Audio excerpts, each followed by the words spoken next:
اور اللہ سننے والا ہے، جاننے والا ہے۔ وہ وقت یاد کرنے کے لائق ہے جب عمران کی بیوی نے کہا کہ اے پروردگار، جو بچہ میرے پیٹ میں ہے میں اس کو تیری نذر کرتی ہوں، اسے دنیا کے کاموں سے آزاد رکھوں گی، تو اسے میری طرف سے قبول فرما، تو تو سننے والا ہے، جاننے والا ہے۔ پھر جب ان کے ہاں بچہ پیدا ہوا تو کہنے لگی کہ پروردگار، میرے تو لڑکی ہوئی ہے، جبکہ اللہ خوب جانتا تھا جو ان کے ہاں ولادت ہوئی تھی، اور نہ ہوتا لڑکا مانند اس لڑکی کے۔ اور کہنے لگی میں نے اس کا نام مریم رکھا ہے، اور میں اس کو اور اس کی اولاد کو شیطان مردود سے تیری پناہ میں دیتی ہوں۔ تو اس کے پروردگار نے اس کو پسندیدگی کے ساتھ قبول فرمایا اور اس سے اچھی طرح پرورش کیا، اور زکریا کو اس کا کفیل بنایا۔ زکریا جب کبھی عبادت گاہ میں اس کے پاس جاتے تو اس کے پاس کھانا پاتے۔ یہ کیفیت دیکھ کر ایک دن مریم سے پوچھنے لگے کہ مریم، یہ کھانا تمہارے پاس کہاں سے آتا ہے؟ وہ بولی کہ اللہ کے ہاں سے آتا ہے، بے شک اللہ جسے چاہتا ہے بے حساب رزق دیتا ہے۔ اس وقت زکریا نے اپنے پروردگار کو پکارا، عرض کی کہ پروردگار، مجھے اپنی طرف سے اولاد صالح عطا فرما، تو بے شک دعا سننے والا ہے۔ چنانچہ وہ ابھی عبادت گاہ میں کھڑے نماز ہی پڑھ رہے تھے کہ فرشتوں نے آواز دی کہ زکریا، اللہ تمہیں یحییٰ کی بشارت دیتا ہے، جو کلمۃ اللہ یعنی عیسیٰ کی تصدیق کریں گے اور سردار ہوں گے، اور عورتوں سے رغبت نہ رکھنے والے، اور ایک پیغمبر یعنی نیکوکاروں میں ہوں گے۔ زکریا نے کہا اے پروردگار، میرے ہاں لڑکا کیوں کر پیدا ہوگا کہ میں تو بڈھا ہو گیا ہوں اور میری بیوی بانجھ ہے۔ فرمایا اسی طرح اللہ جو چاہتا ہے کرتا ہے۔ زکریا نے کہا کہ پروردگار، میرے لیے کوئی نشانی مقرر فرما دے۔ فرمایا تمہاری نشانی یہ ہے کہ تم لوگوں سے 3 دن اشارے کے سوا بات نہ کر سکو گے، تو ان دنوں میں اپنے پروردگار کی کثرت سے یاد اور صبح و شام اس کی تسبیح کرنا۔ اور جب فرشتوں نے مریم سے کہا کہ مریم، اللہ نے تم کو برگزیدہ کیا ہے اور تمہیں پاک بنایا ہے، اور دنیا جہان کی عورتوں میں سے تم کو منتخب کیا ہے، اے مریم اپنے پروردگار کی فرما برداری کرنا اور سجدہ کرنا اور رکوع کرنے والوں کے ساتھ رکوع کرنا۔ اے نبی، یہ باتیں اخبار غیب میں سے ہیں جو ہم تمہارے پاس بھیجتے ہیں۔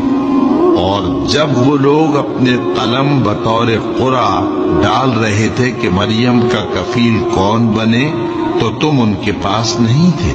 اور نہ اس وقت ہی ان کے پاس تھے جب وہ آپس میں جھگڑ رہے تھے۔ وہ وقت بھی یاد کرنے کے لائق ہے جب فرشتوں نے مریم سے کہا کہ مریم، اللہ تم کو اپنی طرف سے ایک کلمے کی بشارت دیتا ہے جس کا نام مسیح اور مشہور عیسیٰ ابن مریم ہوگا، اور جو دنیا اور آخرت میں آبرو مند اور مقربین میں سے ہوگا، اور ماں کی گود میں اور بڑی عمر کا ہو کر دونوں حالتوں میں لوگوں سے یکساں گفتگو کرے گا اور نیکوکاروں میں ہوگا۔ مریم نے کہا کہ پروردگار، میرے ہاں بچہ کیوں کر ہوگا کہ کسی انسان نے مجھے ہاتھ تک تو لگایا نہیں؟ فرمایا کہ اللہ اسی طرح جو چاہتا ہے پیدا کرتا ہے، جب وہ کوئی کام کرنا چاہتا ہے تو ارشاد فرما دیتا ہے کہ ہو جا، تو وہ ہو جاتا ہے، اور وہ اسے کتاب و حکمت اور تورات اور انجیل کا علم عطا کرے گا،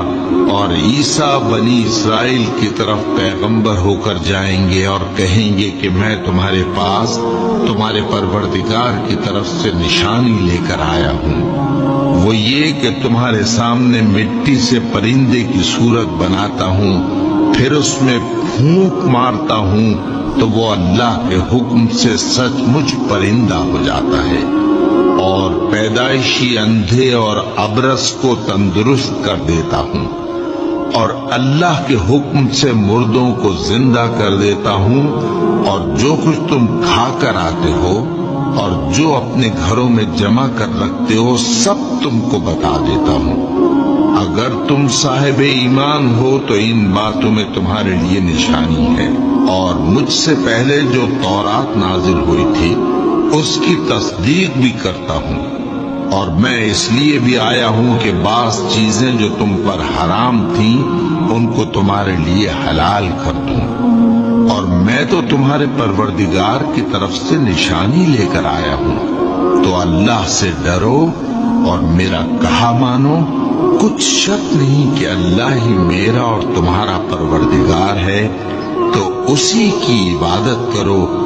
یہی سیدھا رستہ ہے۔ پھر جب عیسیٰ نے ان کی طرف سے انکار و نافرمانی ہی دیکھی تو کہنے لگے کہ کوئی ہے جو اللہ کا طرفدار اور میرا مددگار ہو؟ حواری بولے کہ ہم اللہ کے طرفدار اور آپ کے مددگار ہیں، ہم اللہ پر ایمان لائے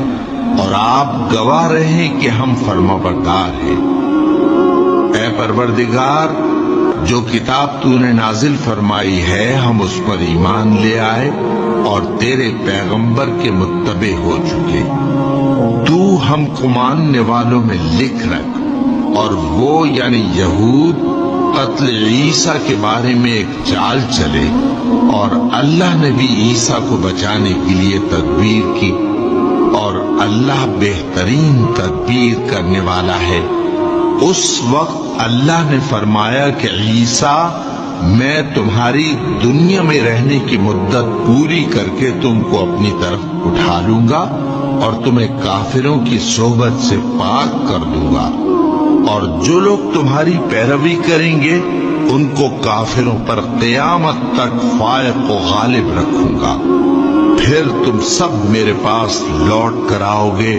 تو جن باتوں میں تم اختلاف کرتے رہے اس دن تم میں ان کا فیصلہ کر دوں گا۔ اب جو کافر ہوئے ان کو دنیا اور آخرت دونوں میں سخت عذاب دوں گا، اور ان کا کوئی مددگار نہ ہوگا۔ اور جو لوگ ایمان لائے اور عمل نیک کرتے رہے ان کو اللہ پورا پورا صلہ دے گا، اور اللہ ظالموں کو دوست نہیں رکھتا۔ اے نبی، یہ ہم تم کو اللہ کی آیتیں اور حکمت بھری نصیحتیں پڑھ پڑھ کر سناتے ہیں۔ عیسیٰ کا حال اللہ کے نزدیک آدم کا سا ہے کہ اس نے پہلے مٹی سے ان کو بنایا، پھر فرمایا کہ باشعور انسان ہو جا، تو وہ ویسے ہی ہو گئے۔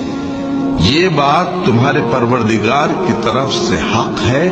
تو تم ہرگز شک کرنے والوں میں نہ ہونا۔ پھر اگر یہ لوگ عیسیٰ کے بارے میں تم سے جھگڑا کریں اس کے بعد کہ تم کو حقیقت معلوم ہو ہی چکی ہے، تو ان سے کہنا کہ آؤ ہم اپنے بیٹوں اور بیٹیوں کو بلائیں، تم اپنے بیٹوں اور بیٹیوں کو بلاؤ، اور ہم خود بھی آئیں اور تم خود بھی آؤ، پھر دونوں فریق اللہ سے دعا و التجا کریں، اس طرح جھوٹوں پر اللہ کی لعنت بھیجیں۔ یہ تمام بیانات صحیح ہیں، اور اللہ کے سوا کوئی معبود نہیں، اور بے شک اللہ غالب ہے، صاحب حکمت ہے۔ بس اگر یہ لوگ پھر جائیں تو اللہ مفسدوں کو خوب جانتا ہے۔ کہہ دو کہ اے اہل کتاب، جو بات ہمارے اور تمہارے دونوں کے درمیان یکساں تسلیم کی گئی ہے اس کی طرف آؤ، وہ یہ کہ اللہ کے سوا ہم کسی کی عبادت نہ کریں اور اس کے ساتھ کسی چیز کو شریک نہ بنائیں، اور ہم میں کوئی کسی کو اللہ کے سوا اپنا کارساز نہ سمجھے۔ پھر اگر یہ لوگ اس بات کو نہ مانے تو ان سے کہہ دو کہ تم گواہ رہو کہ ہم اللہ کے فرما بردار ہیں۔